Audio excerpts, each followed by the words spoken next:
আসসালামু আলাইকুম, কেমন আছেন সবাই? আশা করছি সবাই অনেক ভালো আছেন। আমের সিজন তো শুরু হয়ে গেল। আমের একটা কাহিনী আছে, সেটা পরে বলছি। এখানে চলছে আমাদের দুপুরের রান্নাবান্না। দুপুরে রান্না করতে এসে রান্না করছি আর ভাবছি যে এরপরে কী রান্না করব, আর কি রান্না করা যায়, এরপরে কী রান্না করলে ভালো হবে, কার কী পছন্দ। কোনো প্ল্যান ছাড়াই আজকে রান্নাঘরে ঢুকে পড়েছি আর কি।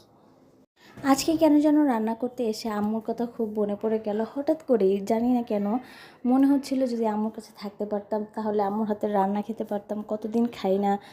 আসলে আম্মু আব্বুর কাছে থাকলে মনটা অন্যরকম থাকে।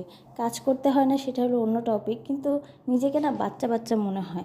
এখন যেমন আমি 3 বাচ্চার মা, আমার উপরে একটা প্রেশার আছে যে বাচ্চারা খাবে, ঘুমোবে, ওদেরকে স্কুলে পাঠাতে হবে, ওদের পড়াতে হবে, কত প্রেশার আমার উপরে।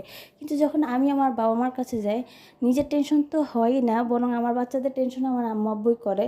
তো ওখানে আমি অনেক রিল্যাক্স থাকতে পারি। ইনশাল্লাহ এবার ঈদে যাব, রোজার ঈদে যাওয়া হয়নি, আর এবার ঈদে যেয়ে কিছুদিন থেকে আসবো।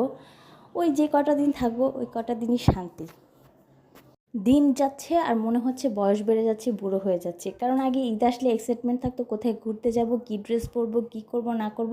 কিন্তু এখন না, ঈদ আসলে মনে হয় কি একটু গিয়ে আব্বু আম্মুর সাথে যদি থাকতে পারি 2টা দিন, খুব ভালো লাগবে। আম্মু আব্বুর সাথে গল্প করতে পারি, শুয়ে বসে কাটাতে পারি, তাহলেই যেন ঈদটা একদম কমপ্লিট হয়ে গেল।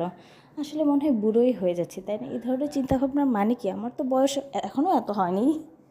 যাক, কথা বলতে বলতে অবশেষে রান্নাটা শেষ হয়ে গেল। রান্না শেষ হওয়া মানে বড় একটা রিলিফ। প্রতিদিন রান্না করতে যাওয়ার আগে যে একটা প্রেশার থাকে, রান্না শেষ হওয়ার পর যেভাবে রিল্যাক্স হই, এর থেকে বড় কিছু আর হতে পারে না। রান্না করতে তো ভালোই লাগে, কিন্তু যখন আমি পোলাও রান্না করি, রান্নার সময় যে পোলাওর একটা স্মেল আমার নাক দিয়ে ঢোকে, তারপরে আমি আর কিছু খেতে পারি না। মনে হয় যেমন আমার পেটটা ভরেই যায়, কেন জানি না। তাই একটু টমেটো দিয়ে সালাদ মেখে নিচ্ছিলাম, হয়তো এটা দিয়ে খেলে ভালো লাগবে না। অনেক মজাই লেগেছে। আজকের লাঞ্চটা অনেক মজা লেগেছে। সবাই ঘরের আগে খেয়ে ফেলেছিল, আমি সবার লাস্টে ছিলাম, কারণ আমার কিছু কাজ ছিল। ওদেরকে খেতে দিয়ে আমি আমার হাতের কাজগুলো সেরে, তারপরে সবাই খাওয়া শেষ হয়ে যাওয়ার পরে আমি বসেছিলাম রিল্যাক্স, একটু আরাম করে খাবো।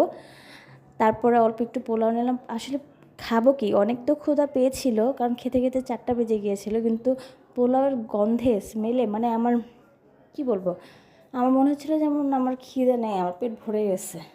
তারপরে যতটুকু খেয়েছি অনেক মজা লেগেছে। আসলে দুপুরবেলার খাবারটাই তৃপ্তি করে খাওয়া হয়। রাতে যখন আবার খেতে যাব তখন আর এই মজাটা পাবো না। ক্যামেরার সামনে এই প্রথম খেতে বসেছি, খুবই আনইজি লাগছিল, এরকম আগে কখনো হয়নি। যাই হোক, কেউ তোমরা কিছু মনে করো না বা খারাপ কোন কমেন্ট করো না, সরি। তোমাদের বাসায় আজকে কী কী রান্না হয়েছে আর তোমাদের রান্নাঘরের গল্পগুলো